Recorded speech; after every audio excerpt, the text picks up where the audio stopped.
함께 말씀 나누도록 하겠습니다. 오늘 함께 나눌 말씀은 창세기 2장 8절에서 15절까지의 말씀입니다. 창세기 2장 8절에서 15절까지의 말씀입니다.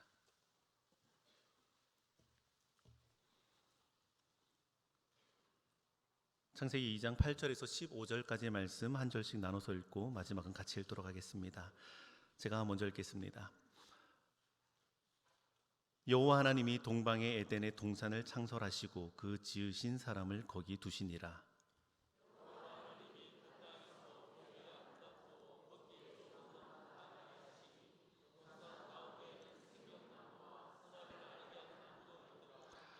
강이 에덴에서 흘러나와 동산을 적시고 거기서부터 갈라져 네 근원이 되었으니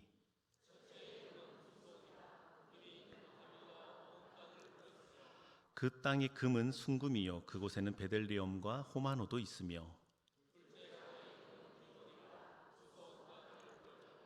셋째 강의 이름은 히데겔이라. 아수르 동쪽으로 흘렀으며 넷째 강은 유브라데더라. 여호와 하나님이 그 사람을 이끌어 에덴 동산에 두어 그것을 경작하며 지키게 하시고. 아멘. 이런 상상 한번 해보시겠습니까? 집에 예쁜 벽시계를 걸어두려고 부품들을 하나하나 정성스럽게 골랐습니다. 예쁜 숫자가 적혀있는 숫자판을 사고 또 고풍스러운 시계 바늘도 준비했습니다. 시간에 오차가 생기면 안 되니까 또 시간에 오차가 없도록 태엽도 튼튼한 것으로 준비했습니다. 하나씩 조립해서 완성했고 그렇게 다 만든 시계를 벽에다 걸었습니다. 이제 가족들은 그 시계를 보면서 시간이 되면 일어날 것이고 또 시간이 되면 일하고 공부할 것입니다. 또 시간이 되면 함께 밥을 먹고 시간이 되면 함께 잠이 들 것입니다. 정성스럽게 만들어둔 이 시계는 이제 가족들에게 때에 맞는 행동을 가르치고 지시할 것입니다. 가족들은 시계를 보면서 이제 내가 이것을 해야겠구나 라고 생각하게 될 것입니다. 참 조잡한 비유이지만 창세기 1장과 창세기 2장의 관계를 비유한 것입니다. 창세기 1장을 보면 하나님은 마치 가족들을 위해서 아름다운 벽시계를 만드는 장인과 같습니다. 작은 부품까지 소홀히 하지 않았습니다. 그냥 대충 하지 뭐, 시간만 맞으면 되지 뭐, 그렇게 하지 않으셨습니다. 하나 소홀히 여기지 않으시고 가장 아름답고 좋고 선한 것으로 만드셨습니다. 그렇게 시계가 완성되어서 벽에 걸리는 그 순간 성경은 하나님께서 안식하셨다라고 표현합니다. 하나님의 안식이라는 것이 그 고된 노동 끝에 잠시 숨을 고르는 그런 쉼은 아니겠지요. 하나님은 육체가 없으시지 않겠습니까? 아무리 우주가 광활하다고 하더라도 그것을 만들었다고 나 하루 동안은 꼼짝도 못하니까 쉬어야겠다, 그런 분이 아니시지요. 더 이상 다른 것이 필요하지 않으니까 멈추셨고 이제는 그렇게 하나님이 창조하신 대로 피조물이 살아가면 되니까 완성하신 것이었습니다. 멈추시고 완성하신 이 일곱째 날을 하나님은 복되다라고 말씀하셨습니다. 차도에 그어진 선을 따라서 잘 운행하면 안전하지 않습니까? 마찬가지로 피조물들은 하나님이 만드신 이 창조의 복된 길을 잘 따라가면 그게 바로 복을 누리는 행복입니다. 행복이라는 것은 복을 누리는 것 아닙니까? 하나님께서 이제 이렇게 선을 잘 그어 놓으셨으니까 이 선을 따라서 잘 가면 그게 곧 피조물에게는 행복입니다. 그런 점에서 하나님의 안식은 창조의 완성이면서 동시에 피조물의 시작이었습니다. 하나님이 이렇게 선을 그어 놓으셨으니까 이제 피조물은 그 선대로 가면 된다는 시작을 알리는 것이었습니다. 잘 만든 벽시계를 따라서 생활이 시작되는 것처럼 하나님이 창조하신 대로 피조물의 생활이 시작되었습니다. 하늘과 땅과 바다는 하나님이 정해주신 대로 자기의 경계를 지키고 있을 것이고 그 안에 있는 광명체, 생물들은 하나님이 정해주신 대로 생육하고 번성하며 땅에 충만할 것입니다. 그렇다면 사람은 무엇을 해야 될까요? 하나님께서는 사람을 위해서 어떤 선을 이렇게 그어 놓으셨습니까? 생육하고 번성할 뿐만 아니라 땅을 정복하고 다스리라고 말씀하셨습니다. 이게 하나님 창조의 시계가 사람에게 지시하신 복을 누리는 방법입니다. 모든 피조세계가 하나님이 정하신 선대로 운행하면 그게 곧 행복이었습니다. 창세기 2장 4절에서 5절 말씀을 보도록 하겠습니다. 제가 읽겠습니다. 이것이 천지가 창조될 때에 하늘과 땅의 내력이니 여호와 하나님이 땅과 하늘을 만드시던 날에 여호와 하나님이 땅에 비를 내리지 아니하셨고 땅을 갈 사람도 없었으므로 들에는 초목이 아직 없었고 밭에는 채소가 나지 아니하였으며 라고 말씀합니다. 아마 우리는 이제 연초가 되었으니까 한 해를 새롭게 시작하니까 성경을 다시 시작하셨겠죠. 그런데 조금 예민하신 분들은 이 창세기를 처음부터 읽다 보면 여기서 한번 머뭇거리게 됩니다. 왜냐하면 1장에서 하나님은 모든 것을 다 창조하지 않으셨습니까? 그런데 2장을 보니까 사람도 없고 초목과 채소도 나지 않았다고 합니다. 여기에는 이유가 있습니다. 1장은 앞서 말씀드린 것처럼 복된 하나님의 창조를 보여줍니다. 하나님이 선을 이렇게 그으시는 거죠. 좋은 시계를 만들어 두시는 거죠. 이렇게 흐른다면, 이렇게 간다면 그게 곧 행복이다라고 선을 그어 두신 거죠. 그리고 2장은 그 많은 피조물 중에서 사람에게 포커스를 맞춰서 사람이 정말 하나님의 복된 창조를 잘 따르는가를 추적하고 있습니다. 이게 얼마나 중요한지 5절을 보시면 하나님이 땅에 비를 내리지 않으셨다고 합니다.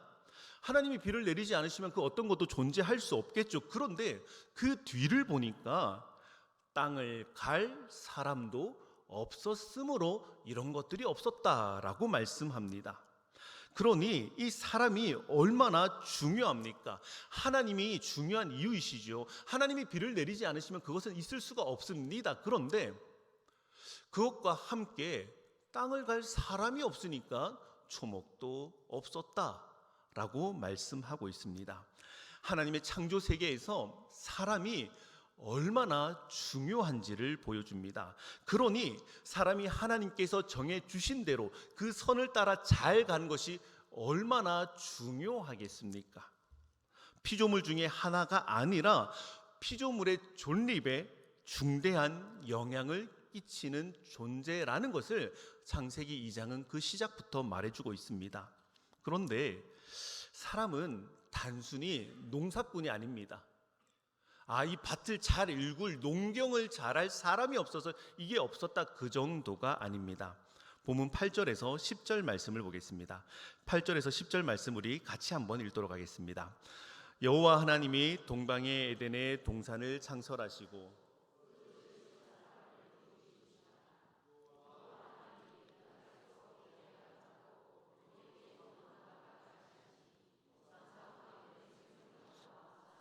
알게 하는 나무도 있더라. 강이 에덴에서 흘러나와 동산을 적시고 거기서부터 갈라져 내 근원이 되었으니 라고 말씀합니다. 하나님께서는 에덴에 동산을 만드셨습니다. 에덴 동산에서 제일 중요한 게 무엇입니까? 에덴 동산에서 제일 중요한 게 무엇입니까?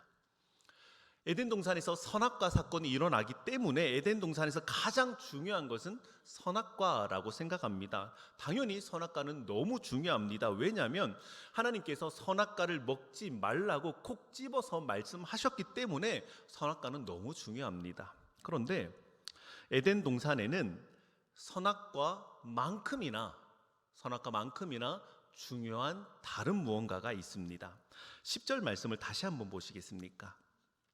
강이 에덴에서 흘러나와 동산을 적시고 거기서부터 갈라져 내 근원이 되었으니 라고 말씀합니다. 우리는 에덴이라고 하면은 바로 동산을 떠올립니다. 그러나 사실 에덴이라는 것은 조금 더 근원적입니다. 이게 무슨 말이냐면요, 낙동강 체육공원이 있고 낙동강이 있습니다. 그 둘의 관계가 어떤 것 같습니까? 낙동강 체육공원이 낙동강을 다 움켜쥐고 있습니까? 그 안에 낙동강이 다 들어가 있습니까? 그렇지 않죠. 낙동강은 훨씬 더 근원이 있죠. 그래서 그 공원을 그냥 흘러 지나가는 것입니다. 동산이 광을 다 잡고 있는 것이 아닙니다.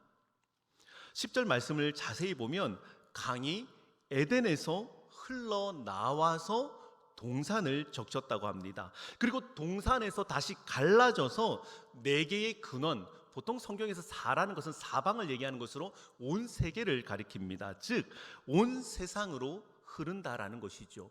이 그림이 혹시 머리에서 그려지십니까? 이 동산이라는 것은 에덴과 네 근원 사이에 있는 경유지와 같은 것입니다. 그러나 단순한 경유지가 아니었습니다. 그냥 물만 흘러가는 그런 경유지가 아니었습니다. 선악과 말씀이 이야기하는 것이 무엇입니까? 그곳은, 그 동산은 하나님의 말씀을 따라서 하나님이 하지 말라고 하신 선악과 먹기를 적극적으로 거부하면서 생명나무의 열매가 주어지기를 바라는 그런 예배와 순종의 경유지였습니다. 본문 15절을 보시면 하나님은 사람을 에덴 동산에 두어서 그것을 경작하며 지키게 하셨다고 합니다. 이 경작이라고 번역된 단어는 직역하자면 일한다라는 것입니다. 일한다라는 것이죠. 그런데 일한다라는 말은 그 장소가 어디냐에 따라서 완전히 다르게 번역될 수 있습니다. 우리말 성경이 이것을 경작하다로 번역한 이유는 동산이기 때문입니다. 흙이 있는, 식물이 있는 곳이기 때문에 이것을 일하다를 경작하다라고 번역을 했습니다. 그러나 만약에 그 장소가 성전이 된다면 그것은 성전에서 제사장으로서 일한다, 제사장으로서 사역한다라고까지 번역될 수 있는 단어입니다. 하나님은 에덴 동산을 예쁜 정원으로 만드시려고 아담을 두신 게 아니었습니다. 강은 생명을 상징하지 않습니까? 오늘 우리가 오전 예배 드리면서도 보았던 것이 무엇입니까? 강은 백성을 살리는 그 생명을 의미합니다. 다시 말해 에덴에서부터 흐르는 물은 단순한 식수가 아니라 하나님의 생명과 기쁨이었습니다. 사람은 에덴과 내 근원 그 사이에 있는 동산에 있으면서 하나님이 주시는 것들을 세상으로 잘 흘려보내는 그 역할을 부여받았던 것입니다. 에덴 동산에서 그냥 맛있는 거 따먹으면서 빈둥빈둥 놀라고 두신 것이 아니었습니다. 에덴에서 흐른 그 생명의 강물이 이 동산을 예배와 순종으로 잘 거쳐서 그것이 모든 곳으로, 사방으로, 세상으로 잘 흐르도록 하라고 그곳에 아담과 하와를 두신 것이었습니다. 온 세상을 풍성하고 생명 가득한 활동이 넘치도록 하라고 확성기의 역할을 하라고 그곳에 두신 것이었습니다. 축복의 흐름에서 가장 중요한 밸브의 흐름을 하나님은 사람에게 맡기셨던 것입니다. 여기서 우리는 하나님의 지극한 사랑을 발견하게 됩니다.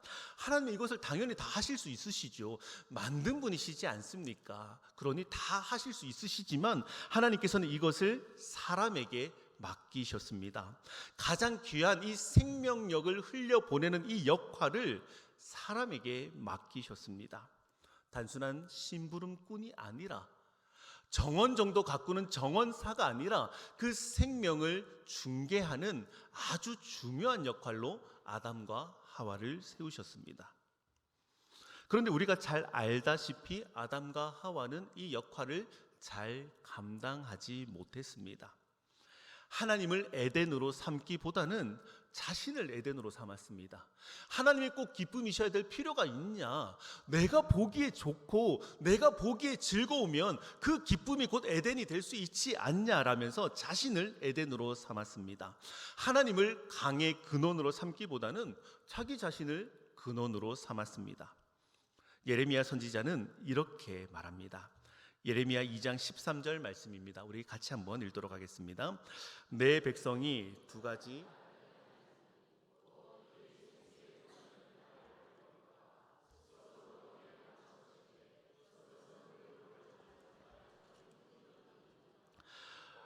한참 시간이 지난 다음에 예레미야가 자기 백성을 향해서 경고한 내용이지만 사실 이 죄는 아담과 하와가 지은 죄를 그대로 답습하는 것이었습니다.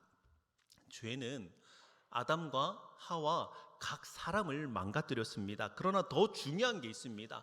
그들이 동산의 기능을 망가뜨렸다는 것입니다. 그들 자신이 망가진 것도 있지만 동산은 이 온 세상으로 하나님의 생명을 흘려보내야 되는 역할을 맡은 곳이지 않습니까? 그런데 그 기능을, 그 역할을 완전히 망가뜨렸습니다. 그래서 죄는 동산을 망쳐버렸고, 그래서 결국에는 내 근원까지 망치도록 합니다. 이게 죄의 핵심인 거죠. 그냥 아담 혼자 죄를 지었고 하와 혼자 죄를 지어서 끝난 게 아닙니다. 그들은 가장 중요한 역할의 자리에서 모든 것을 망가뜨려 버렸습니다. 그래서 죄는 자기를 파괴할 뿐만 아니라 타인도 파괴하게 되었습니다. 아담의 범죄는 먼저 자기를 파괴했습니다. 그래서 하나님을 피해서 숨었습니다. 그러면서도 내 뼈 중에 뼈요 내 살 중에 살이라 그렇게 극찬했던, 성경에서 제일 먼저 나오는 찬양이 바로 이 아담의 노래입니다. 하나님이 만들어주신 이 하와를 보면서 그는 노래했습니다. 그런데 죄가 들어오니까 저 여자 때문에 내가 이렇게 되었다, 책임을 전가합니다. 그런데 그건 시작에 불과했습니다. 아담과 하와의 범죄 이후에 가인과 아벨 이야기는 무엇을 보여줍니까? 하나님을 향해서 고개를 떨구었던 가인은 하나님께서 너 죄를 다스려야 된다, 죄가 너를 삼키려고 하지만 너는 그것을 다스려야 된다라고 친히 말씀하셨는데도 불구하고 그렇게 하지 못합니다. 그래서 결국 타인을 죽이는 데까지 이릅니다. 죄는 나를 파괴하는 것을 넘어서서 또 다른 사람을 파괴하도록 만들기 때문입니다. 혹시 성경에서 죄라는 단어가 가장 먼저 나오는 곳이 어딘지 혹시 아십니까? 선악과 사건 때가 아닙니다. 성경에서 죄라는 말이 가장 먼저 나온 것은 가인 이야기입니다. 선악과를 먹은 것이 죄가 아니라는 게 아닙니다. 죄가 무엇인지에 관한 이야기는 선악과로부터 시작했으나 거기서 끝나는 것이 아니라 가인 이야기에서 마침표를 찍는다는 것입니다. 선악과 사건과 아벨을 죽인 그 가인 이야기, 이 전체가 바로 죄의 진짜 모습이라는 것입니다. 우리 구주께서는 가장 우선되는 계명을 뭐라고 말씀하셨습니까? 하나님 사랑과 더불어서 이웃 사랑을 마치 하나인 것처럼 말씀하셨습니다. 그건 반대로 얘기하자면 죄는 선악과로부터 가인에 이르기까지 하나님을 미워하고 이웃을 미워하는 그 모든 것이 죄의 한 덩어리라는 것이죠. 하나님은 아담과 하와를 동산에 두시고 에덴으로부터 흐르는 강물을 내 근원으로 잘 흘려보내라고 거기에 두셨습니다. 그런데 그들은 댐을 쌓는다거나 수로를 이렇게 만드는 것이 아니라 하나님의 말씀에 순종하는 것으로 그 일을 감당하도록 하셨습니다. 그런데 아담과 하와는 그러지 못했고, 변질된 동산은 아담과 하와를 망가뜨리는 것에서 끝나는 것이 아니라 결국 타인을 시기하고 죽이도록 만드는 데까지 이르렀던 것입니다. 동산은 공석이 되었고 내 근원은 더 이상 에덴에서부터 흘러나오는 그 생명의 강물을 마실 수 없게 되었습니다. 요컨대 창세기는 아담과 하와라는 어느 한 개인의 일탈이 아니라 은혜와 기쁨의 수로가 막혔다, 그 동산의 기능은 정지되었다 라는 것을 우리에게 보여줍니다. 세상으로 내 근원으로 흘러나와야 할 그 은혜의 강물이 더 이상 흐를 수가 없게 되었다는 것을 보여줍니다. 나 한 사람의 일탈보다, 나 한 사람의 무능력보다 더한 고통이지 않습니까? 더한 절망이지 않습니까? 만약에 내가 열심히 해서 되는 거라면, 남들 중에 누군가는 되니까 나도 저 사람들처럼 조금만 하면 그 은혜의 강물을 받아 마실 수 있겠지라는 기대를 여지없이 무너뜨립니다. 밸브가 잠겼습니다. 사랑하는 여러분, 우리가 사랑하는 복음은 이런 이야기들 위에 부어집니다. 복음은 갑자기 뜬금없이 나오는 것이 아니라 이런 모든 우리의 죄와 비참함 이야기 위에 부어지는 것입니다. 이사야 40장 9절 말씀 보겠습니다. 이사야 40장 9절 말씀 같이 읽도록 하겠습니다. 아름다운 소식을 시온에 전하는 자여,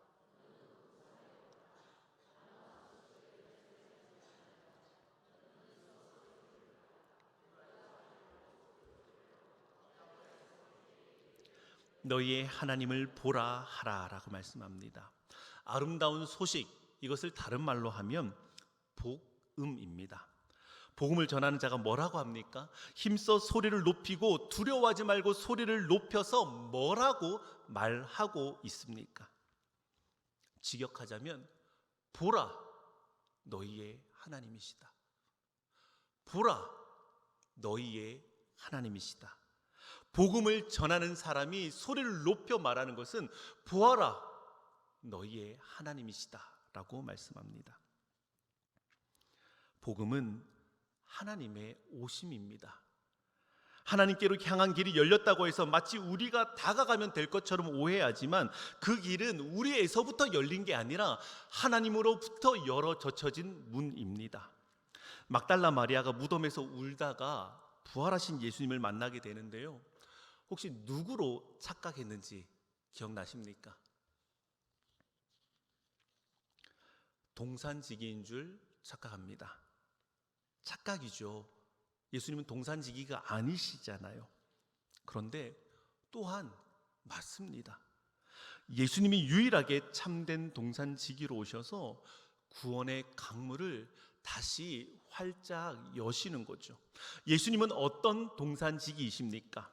아담과 하와는 하나님의 말씀을 거부하고 뱀의 말을 수긍하면서 하나님처럼 되려 했으나 예수님은 하나님의 말씀으로 사탄을 물리치시며 하나님만을 섬기셨습니다. 하나님과 동등되시지만 동등됨을 취할 것으로 여기지 않으시고 자기를 낮추어서 죽기까지 복종하셨습니다. 또한 어떤 동산지기십니까? 가인은 자신의 수치를 핑계로 삼았습니다. 하나님이 나한테 이렇게 쪽팔림을 주실 수 있어? 라고 하면서 고개를 떨구어서 아벨을 죽여버렸습니다. 그러나 예수님은 수치와 조롱을 받으시면서도 말씀하셨습니다.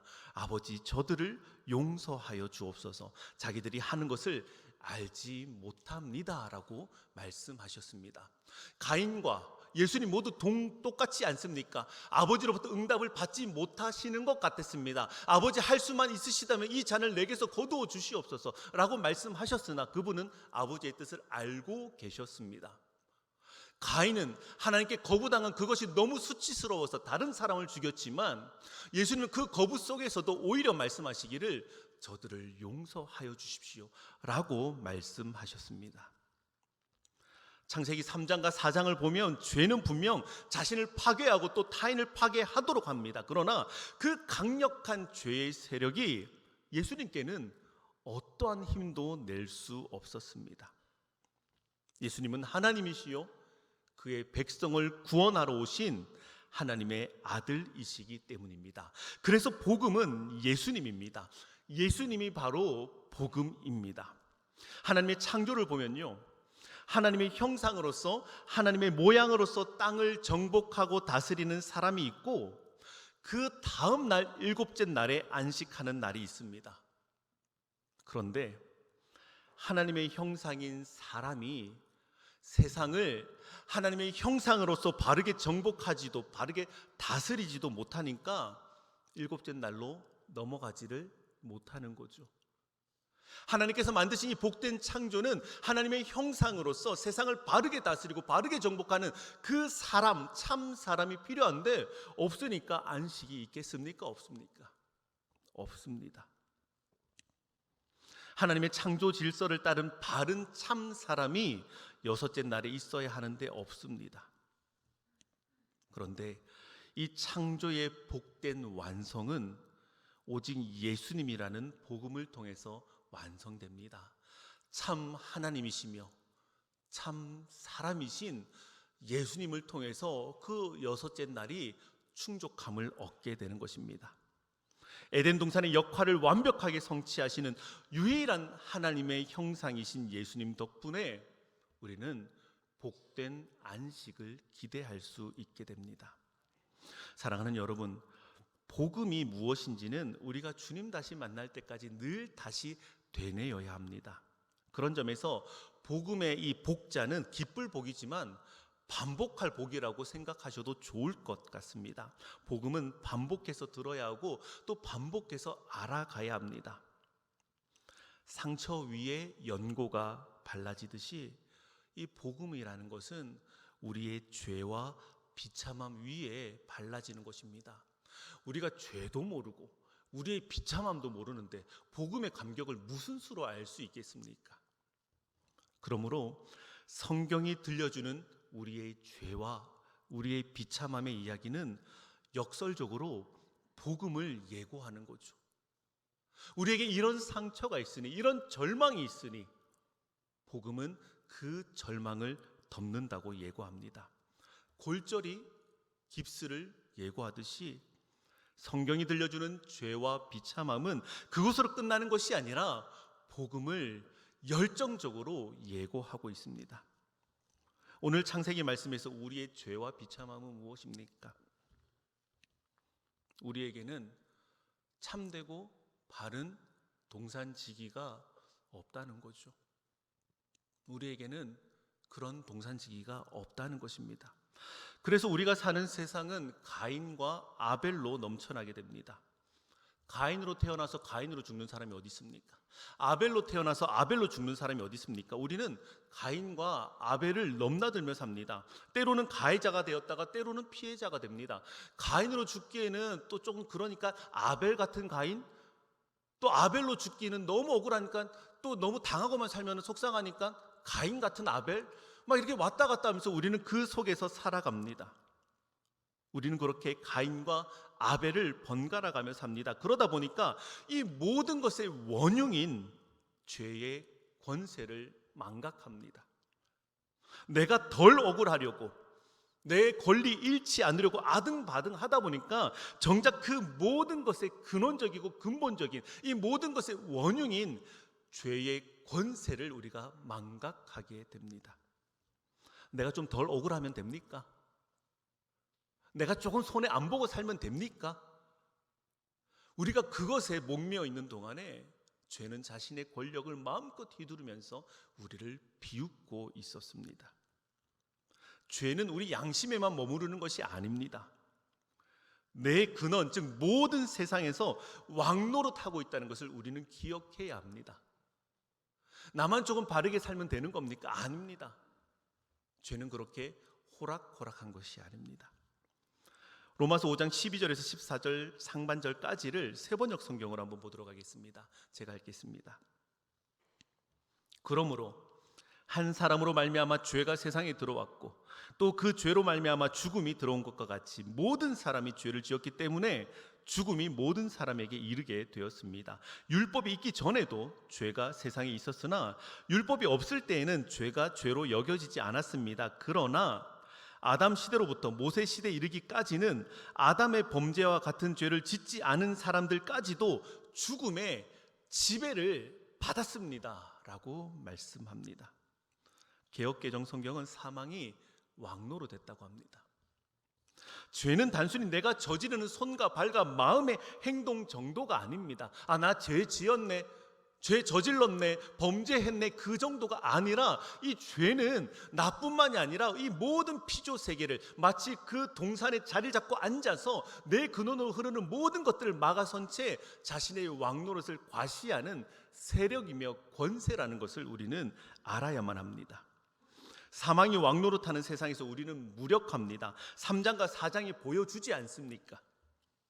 내가 아무리 착하게 살려 해도 어느새 누군가에게 상처를 주는 가인이 되어 있고 어느새 세상의 불의에 신음하는 아벨이 되어 있습니다.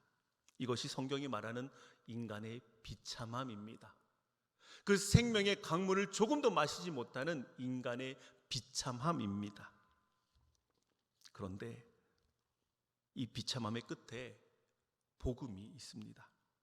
사망이라는 폭군보다 더 강한 왕, 참된 동산지기이신 예수 그리스도께서 십자가라는 승리의 깃발을 들고 우리 인생의 동산에 찾아오신 겁니다.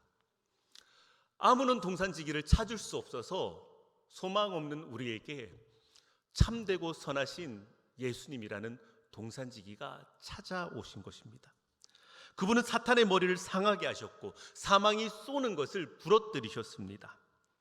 끊어졌던 에덴의 강물이 내 삶의 메마른 구석구석으로 들어올 것을 기대할 수 있게 되었습니다. 우리가 안식에 이르는 이유가, 우리가 안식을 기대할 수 있는 이유가 우리의 거룩함 때문입니까? 나 예수 너무 잘 믿었어. 강동교회 안에서 그래도 손꼽히는 성도라서 그래서 우리가 안식에 이룰 수 있습니까? 그렇지 않습니다. 우리를 위해서 싸우시는 그 막강하도 도무지 뿌리칠 수 없는 그 죄의 권세와 싸우실 뿐만 아니라 이기셨고 또한 이기실 예수님 때문에 우리는 평안과 안식을 기대할 수 있는 것입니다. 하나님의 유일한 참된 형상으로서 땅을 정복하고 다스림으로써 예수님께서는 결국에는 우리에게 안식을 가져다 주시기 때문입니다. 그래서 이러한 복음을 얻은 사람은 회복된 내 근원처럼 살아가는 겁니다. 우리에게는 동산지기가 없어서 목말랐으나 메말랐으나 이제는 우리에게 참된 동산지기가 계시기 때문에 그 생명의 강물이 내 근원으로 세상으로 흘러들기 때문에 우리는 이제 그 복된 생활을 다시 시작하게 되는 것입니다. 히브리서 4장 11절에서 16절을 세번역 성경으로 보겠습니다. 제가 읽겠습니다. 그러므로 우리는 이 안식에 들어가기를 힘씁시다. 아무도 그와 같은 불순종의 본을 따르다가 떨어져 나가는 일이 없도록 해야 하겠습니다. 하나님의 말씀은 살아있고 힘이 있어서 어떤 양날 칼보다도 더 날카롭습니다. 그래서 사람 속을 꿰뚫어 혼과 영을 갈라내고 관절과 골수를 갈라놓기까지 하며 마음에 품은 생각과 의도를 밝혀냅니다. 하나님 앞에는 아무 피조물도 숨겨진 것이 없고 모든 것이 그의 눈앞에 벌거숭이로 드러나 있습니다. 우리는 그의 앞에 모든 것을 드러내 놓아야 합니다. 그러나 우리에게는 하늘에 올라가신 위대한 대제사장이신 하나님의 아들 예수가 계십니다. 그러므로 우리의 신앙 고백을 굳게 지킵시다. 우리의 대제사장은 우리의 연약함을 동정하지 못하시는 분이 아닙니다. 그는 모든 점에서 우리와 마찬가지로 시험을 받으셨지만 죄는 없으십니다. 그러므로 우리는 담대하게 은혜의 보좌로 나아갑시다. 그리하여 우리가 자비를 받고 은혜를 입어서 제때에 주시는 도움을 받도록 합시다 라고 말씀합니다. 우리의 참된 동산지기를 다른 말로 하면 우리의 대제사장이 되신다는 것입니다. 예수님은 우리가 갈 길을 열어주시는 동산이시며 또한 우리와 함께 걸으시는 동산입니다. 우리의 연약함을 동정하시며 자비와 은혜와 제때의 도움을 주셔서 우리로 하여금 그 은혜의 보좌로 들어가게 하십니다. 안식에 들어가기를 힘쓰도록 하십니다. 강론을 마무리합니다.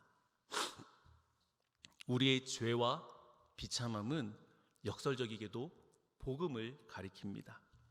말씀 앞에서 적나라하게 드러나는 우리의 죄와 비참함이 그럼에도 소망이 있는 이유는 하나님의 은혜는 죄와 비참함을 내버려 두지 않으시고 비웃지 않으시고 간과하지 않으시고 복음으로 덮어주시기 때문입니다.